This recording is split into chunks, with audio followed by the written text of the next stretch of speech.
Saudações, eu sou o professor Charles Camilo e nessa videoaula de Geografia do Brasil nós vamos falar sobre a hidrografia brasileira. Então, na nossa aula nós iremos abordar os seguintes assuntos. Primeiramente, falaremos sobre as características da rede hidrográfica brasileira. Nós falaremos também sobre as principais bacias e regiões hidrográficas do Brasil. E para concluir a nossa aula, nós iremos falar sobre as águas subterrâneas, ou propriamente os aquíferos. Eu desejo a todos uma boa aula e bons estudos. Bem, senhores, sobre as características da hidrografia brasileira. Primeiramente, antes de nós iniciarmos a nossa aula, uma observação importante a se fazer sobre a distribuição da água no mundo. Nós podemos afirmar que de toda a água doce do mundo, o Brasil ele é o país que possui o maior estoque de água doce do mundo. Então, segundo pesquisas, cerca de 12% do total de água doce do mundo está no Brasil. Então, por exemplo, somente na região da Amazônia, ela concentra cerca de 70% das reservas nacionais de água corrente, seguida pelo centro-sul do Brasil com 27% e, finalmente, pela região nordeste com cerca de 3% do total. E hoje, nos aspectos da questão hidrográfica brasileira, o principal problema nosso hoje é a má administração da água. Então, por causa da abundância de água doce no Brasil, ela sempre foi gratuita e usada, ou seja, mesmo com desperdício, sem critério, e somente o tratamento da água é cobrado. E geralmente essa questão do desperdício ela acaba sendo muito complexa, porque o desperdício existe nas próprias companhias de abastecimento. Então, o desperdício que ocorre nas companhias de abastecimento atinge a casa dos 40% do total de água que manipulam, enquanto que a média mundial é de 20%. Então, agora entrando na nossa aula. O Brasil ele tem ali como características uma rede hidrográfica rica em rios, só que, porém, pobre em lagos. Isso por causa da sua formação geológica. Então, os únicos lagos que nós temos no Brasil, que nós podemos classificar como lagos de barragem marinha, seria ali a Laguna dos Patos e a Lagoa Mirim, ambos na região sul do Brasil. E, basicamente, o regime de alimentação que sustenta a maioria dos rios brasileiros é basicamente pluvial, ou seja, depende das chuvas. Existem ali algumas exceções, como, por exemplo, os rios da Bacia Amazônica, que em grande parte ali, parte da água desses rios acaba sendo, de certa forma, alimentada pelo derretimento das geleiras da Cordilheira dos Andes. E, além disso, uma característica da hidrografia brasileira que existe, rios perenes, ou seja, rios que não secam durante o ano. E dentro desse processo de rede hidrográfica, nós denominamos bacia hidrográfica a área abrangida por um rio principal e a sua rede de seus afluentes e subafluentes. Traduzindo, bacia hidrográfica é uma área ali que vai ter um rio principal e vários rios menores que irão sustentá-los. Ok? No próximo slide, nós vamos analisar um gráfico ali com as bacias e regiões hidrográficas do Brasil. Dividimos a hidrografia brasileira em 12 regiões. Dentre elas, nós podemos citar a região da Amazônia, aqui em verde, a região do Tocantins-Araguaia, em azul claro, a região do Atlântico Nordeste Ocidental, em amarelo o Ouro, a região do Paranaíba em vermelho, a região do Nordeste Oriental em laranja, a região do São Francisco em cinza, a região do Atlântico Leste em azul marinho, a região do Atlântico Sudeste em um azul em tom mais celeste acinzentado, a região do Paraná em amarelo, a região do Paraguai em roxo, a região do Uruguai em um lilás, e para concluir a região do Atlântico Sul em um rosa, né, aqui próximo em tons pastéis, podemos dizer. Ok? Então, ao todo, aqui neste gráfico nós temos as 12 regiões hidrográficas. A fonte de consulta, a Agência Nacional das Águas. Ok? E no próximo slide nós vamos entender as características dessas 12 regiões hidrográficas brasileiras. Sobre as bacias hidrográficas brasileiras. Eu procurei explicar de forma bem resumida, pessoal. Primeiramente, vamos falar sobre a Bacia Amazônica.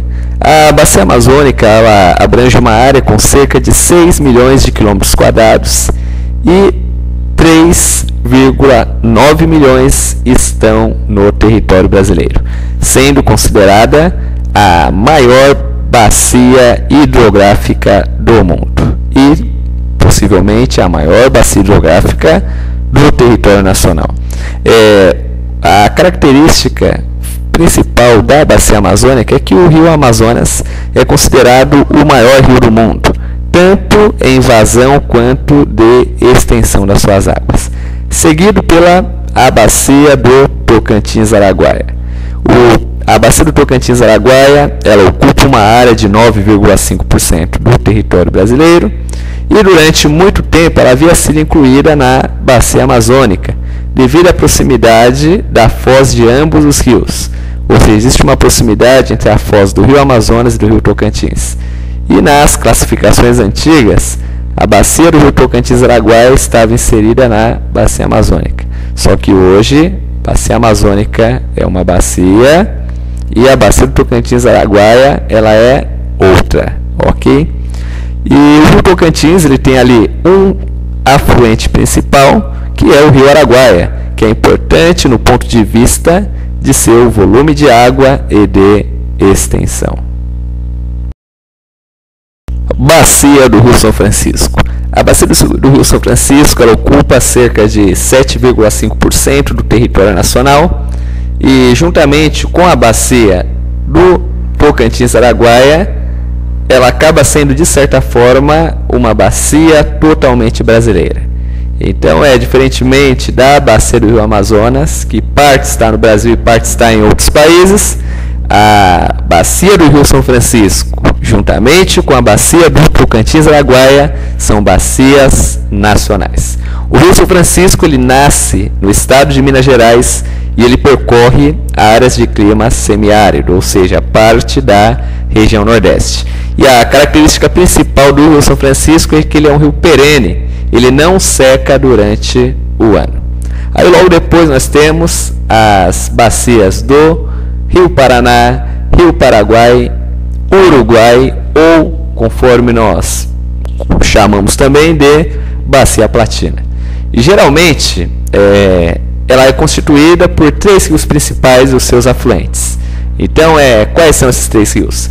Rio Paraguai, Rio Paraná e Rio Uruguai. E esses 3 rios eles se unem lá no estuário do Prata entre o Uruguai e a Argentina. E daí, no entanto, esse rio, em virtude da vazão das suas águas, ele é utilizado, né, para a construção, para a produção de energia hidrelétrica, sendo que nessa região está localizada a usina hidrelétrica de Itaipu, e é utilizado ali também como uma importante via de transporte hidroviário. Então existe uma hidrovia, a hidrovia Tietê-Paraná, que é um importante, né, polo, né, de escoação dos produtos do Mercosul. Região hidrográfica do Parnaíba. A região hidrográfica do Parnaíba ela é formada pelos rios Parnaíbas e os seus afluentes, como o rio Gurgueia, Itaueira, Canindé e Poti. Aí logo depois nós temos a região ou bacias hidrográficas do Nordeste Oriental. É uma bacia hidrográfica formada por várias pequenas bacias dos rios Gurupi, Itapecuru, Mearim, Munim e Pericumã.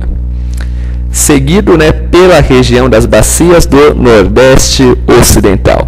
Então nessa região correm os rios Acaraú, Capiberibe, Curimatau, Jaguaribe, Mundaú, Paraíba, Piranhas-Açu, Una, dentre outros. E geralmente a característica das bacias do Nordeste Ocidental é que são várias bacias hidrográficas que acabam ali formando uma única região. Continuando, região hidrográfica do Atlântico Leste. Ela é formada pela bacia dos rios de Contas, Itapicuru, Jequitinhonha, Mucuri, Pardo, Paraguaçu e Vaza Barris. Aí logo depois temos ali a região hidrográfica do Atlântico Sudeste, que é constituída principalmente pelas bacias dos rios Doce, Paraíba do Sul, Ribeira do Iguapé e Rio São Mateus. E para concluir, né, esse estudo das regiões hidrográficas, nós temos a região hidrográfica do Atlântico Sul. Ela é constituída pela bacia dos rios Camaquã, Capivari, Itajaí e Jacuí, que dentro da cidade de Porto Alegre, ele se denomina Rio Guaíba, ok? E no próximo slide, né, para nós concluirmos a nossa aula, nós iremos falar sobre as águas subterrâneas ou aquíferos. Para concluir a nossa aula, vamos falar agora sobre as águas subterrâneas. Então, no Brasil existem dois aquíferos, um localizado na região sul do Brasil e outro localizado na região norte. Na região sul do Brasil, desde os estados do Paraná até o Rio Grande do Sul, prolongando-se pela região pela Argentina, Paraguai e Uruguai, existe o aquífero Guarani, que esse aquífero ele armazena cerca de 45 mil quilômetros cúbicos de água e ele abrange uma área com cerca de 1,2 milhões de quilômetros de extensão. E no norte do Brasil, recentemente foi encontrado um outro aquífero batizado de Aquífero do Alterchão, localizado na região da Amazônia. Apesar dele ocupar uma área menor, ele tem um maior volume de água armazenada. Tanto que, se nós levarmos em consideração, ele possui ali em volume de água armazenada cerca de 86 mil quilômetros cúbicos de água, enquanto que o aquífero Guarani ele tem apenas ali 45 mil quilômetros cúbicos. Bem, pessoal, por aqui eu me despeço de vocês. Eu agradeço pela atenção e pela oportunidade e até o próximo episódio.